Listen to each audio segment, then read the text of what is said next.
All right, welcome to this service delivery guide for Facebook ads and lead generation.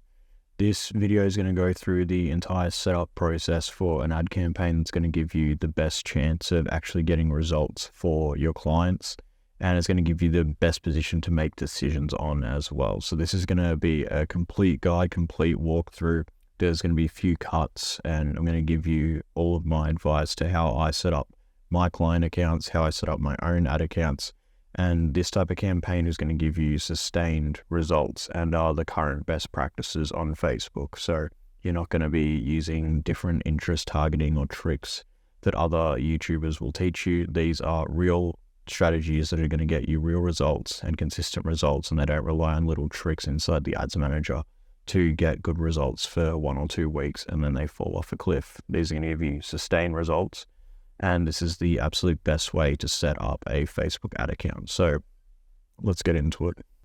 So this is going to be the first part of the service delivery guide that's going to show you how to set up your ad account and how to structure all of your ads and ad sets so that your client can start getting results immediately from the first few days that you start running ads. So this isn't going to show you anything about how to set up like a pixel or any of that stuff. I'm assuming that you've already got access to your client ad account, so you already know what you're doing and that you have your media assets ready to go from the client. So you've already got their payment information and everything is ready to get started. This is just creating the campaign that is going to get them the best results. So the first thing you can do is you're going to obviously create a campaign. You're going to select leads. You already know this, and you're going to go to manual leads campaign. And yeah, so we'll start off the campaign. We'll just call this a test campaign. Usually you want to set up your campaign based around the offer and the location that you're targeting. So if your client has a bunch of different products or services that they advertise, you're going to want to separate the campaign based on the services generally. If your client isn't really sure like what they want to advertise the most, if they don't have like an outstanding offer or service that they really like, you can just have a general campaign and then separate them by ad set. But generally speaking, you want the campaigns to optimize for what you're offering. So, a specific type of like a commercial service campaign might not be very good to mix with a residential service campaign because you're speaking to entirely different audiences inside of that. So I would separate them by service, but if your client has a small budget, you're probably going to want to just focus on either one service, or if you have no clue what works, then just separate your ad sets by the services and just have one campaign that has everything in it. None of this really matters, but we're going to turn on CBO, and the daily budget is a question that I get asked all the time. The daily budget doesn't really matter, but generally you want to have your client getting at least 1 to 2 leads per day. So your cost per lead is going to want to be about 1 to 2 times whatever your estimated cost per lead is. So that's going to be your budget. So if my client was, say, looking at probably getting around $20 cost per leads, I'd probably want to spend around $35 per day, just because that means that they'll probably get around 2 leads every day coming in on average, which is what you want. Now, the next thing that you're going to do is you're going to come to your ad set level. Now, here you're going to want to decide whether you want to do instant forms or whether you want to do a website. Honestly, it doesn't really matter which one you pick. Some people swear by landing pages, some people swear by instant forms. I would strongly recommend trying out both, but my advice would always be to make sure you're asking quite a few questions. I would recommend at least 4 questions and make one of those a short answer question as well, so they actually have to type in the answer rather than just tap the multiple choice boxes if you're doing instant forms. If you're doing a landing page, you can ask a few less questions because it is quite burdensome to like go and visit a page and then have to manually fill out everything compared to filling out an instant form. So you can test both. Landing pages, a lot of people swear by, so maybe start with that. But if you don't have the ability to design a nice landing page or you're on a limited budget, start with instant forms and use like 4 or 5 questions, qualifying questions with conditional logic so that you can exclude certain leads and make sure that the qualifying questions are actually useful to the client as well. You can exclude leads all throughout the form. So even on the third question, if they answer something incorrectly or something that would exclude them and disqualify them, you can kick them out of the form. So that's what I would do. I would make sure that I use instant forms and just use lots of questions. Now I'm going to delete this ad for a second. It's easier to start with your ad set creation and build it out this way than it is, in my opinion, to do anything else. So we're going to use instant forms. This will be blurred out just so that you don't see the page that comes up. And so what you're going to do is you're going to turn dynamic creative on. And then we're going to do a location as well. Let's just pick 1 Home Street. Okay, 1 William Street in Brisbane. Okay, so let's just say our business is here, or this is your client's business, and their service location is 15 miles. So they're going to service basically all of Brisbane. So this is basically the extent of the targeting that I would recommend that you do. Don't choose audiences. Don't choose anything else. Just leave this on broad. And the reason that you're going to leave it on broad is the way that Facebook's algorithm works is that Facebook creates a post ID for every ad that you create. So every time you hit submit, you create an individual post, and that post is the ad that you have created. And you obviously have variations. So one post ID will have one headline, and then one post ID will have another headline option that you've put in. But Facebook then uses each post ID to locate lookalike audiences of people that like interacting with that ad. So if you select interests, really what you're telling Facebook is exclude all of these people that might be interested in my ad, because I only want you to focus on people that are inside of this interest group. And someone in the interest group might be in it because they actually dislike that thing. Like if you're interested in a political party or something like that, you could be actually in an audience, you personally be in an audience of an interest of a political party that you don't even support, but because you've interacted with things about that in the past, Facebook's then lumped you in. And you don't want people that are negative towards whatever your interest is. So I would not select any interest. You can select ages and genders if they're appropriate. So if you're targeting people that are homeowners, for example, you might put a minimum age of 24, because generally people that are younger than 24 don't own homes. But you can still miss out on people that you would have otherwise got if you didn't give Facebook that. So leave your ad set like this. Okay, now that your ad set is set up, as you can see, we've done basically no targeting at all. We've just done our location, and we haven't selected any other audience options around age. So now that this is set up, what I'd recommend you do is you separate your ad sets by your creative concept. So what you're going to do is we're going to come up with 3 sample creative concepts. And how I want you to think about this is you want your ad sets to be addressing different market awareness types. So you've got your problem aware customers, you've got your solution aware customers, and then you've got your company aware customers. So the problem aware people are people that know that they have an issue, but they don't know how to solve it. The solution aware people are people that know that the solution that your client offers exists, but they don't have a company to go with. And then the company aware people are people that are aware of your company, but just haven't purchased yet. And so you can imagine that the broadest category of people are the people that are problem aware. And then you have less people in the next bracket below that, which are solution aware. And then the smallest audience is people that are aware of your company. And what your job is to do as an advertiser is grab people from the broad group.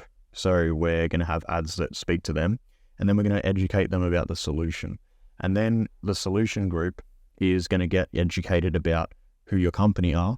And then the people that are aware about your company are going to get targeted with ads that are basically direct offers and reminders that your company exists to directly sell to them. And so this is the best way that you can think about setting up your ad sets, because you can imagine if you have 3 ad sets and you've got one ad set which is maybe an entertaining ad, so it entertains people, but it also educates them about the solution and how your client fixed a problem for someone. that's going to then push people to understand, oh, maybe this solution can help my client, or help me, and this client can help me solve that problem. So then they're going to become solution aware.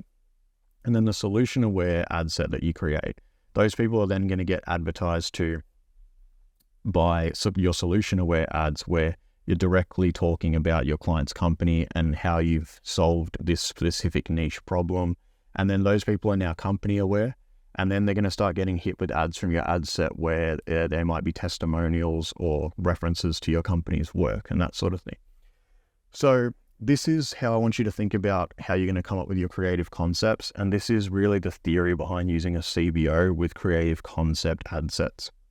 So once you've got your ad set set up like this, what I would do is come up with 3 creative concepts and have those creative concepts all speak to a different type of customer. So like I said, a problem aware, a solution aware, and a company aware. The best way to do this is for your problem aware people, you're just going to have a video creative.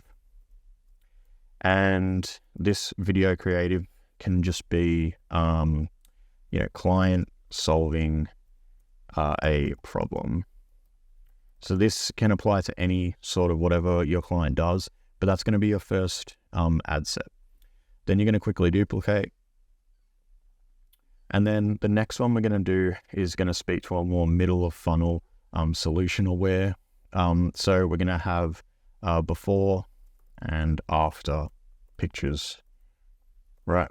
So these before and after pictures are going to be work that your client has done where it's very clear the method that they've used. And so people that are aware of your client's service are going to look at that and they're going to say, oh, wow, that service is actually really good because it's achieved this result from this previous before picture.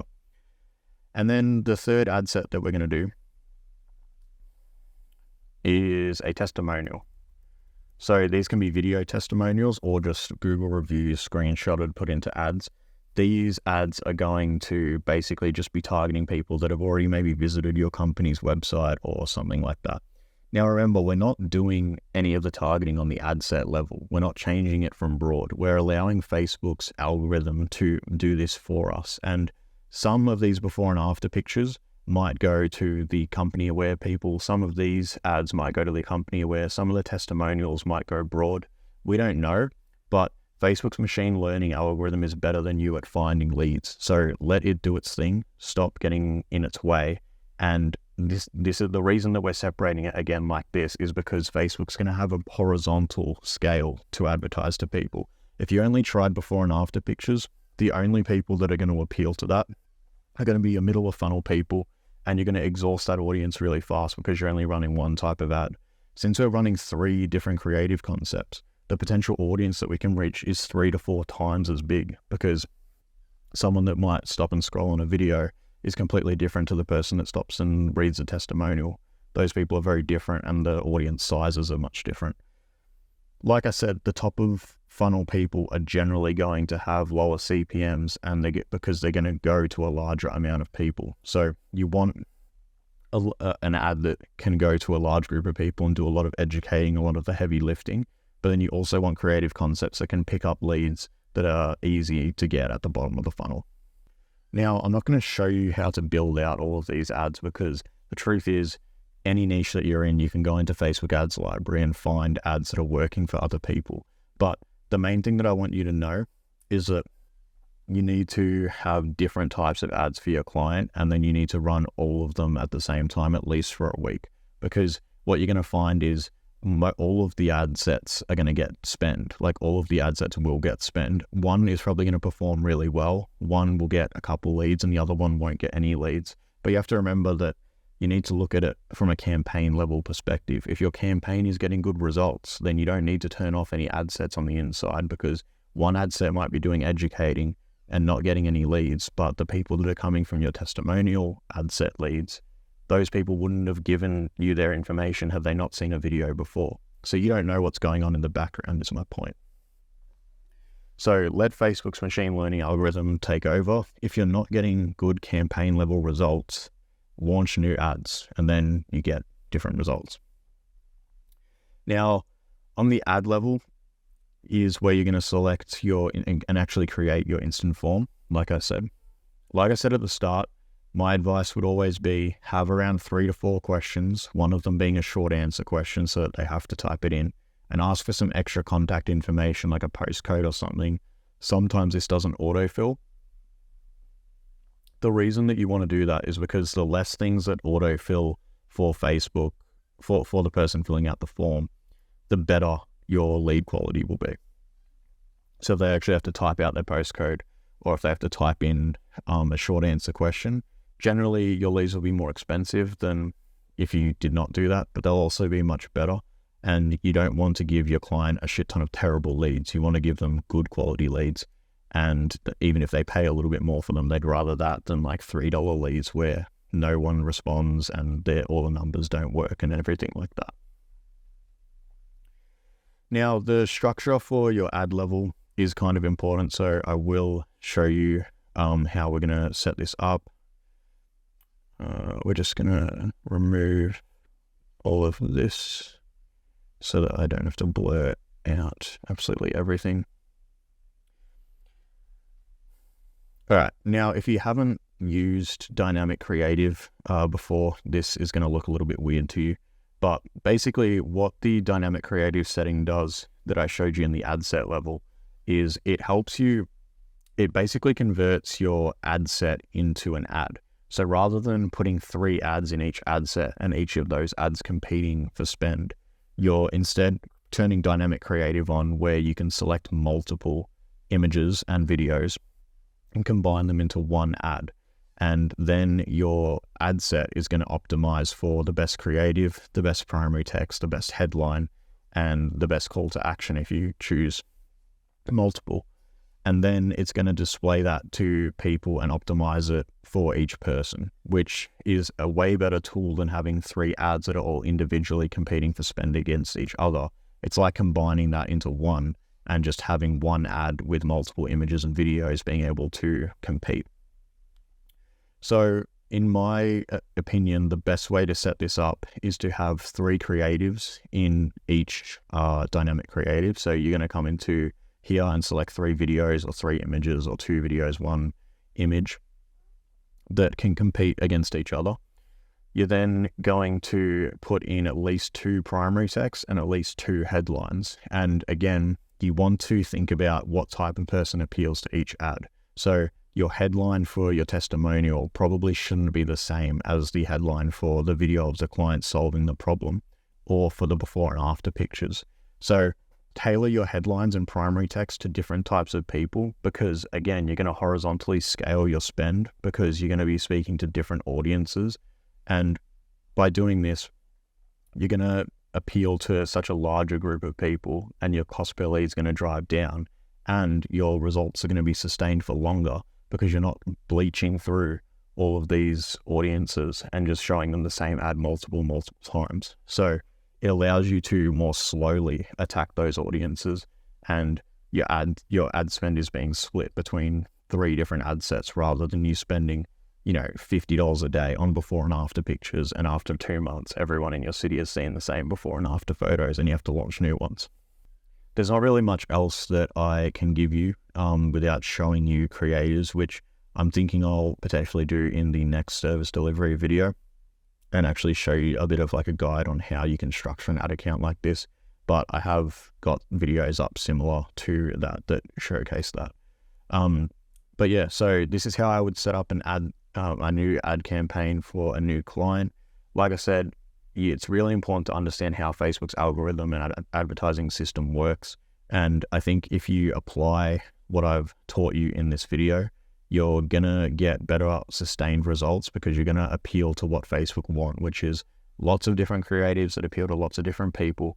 And you're going to address markets much more slowly. You're not going to burn through audiences and increase your CPMs and your frequencies as quickly. And you're going to get longer term sustained results from Facebook. You'll get rewarded for that. So if you found this video useful, be sure to subscribe.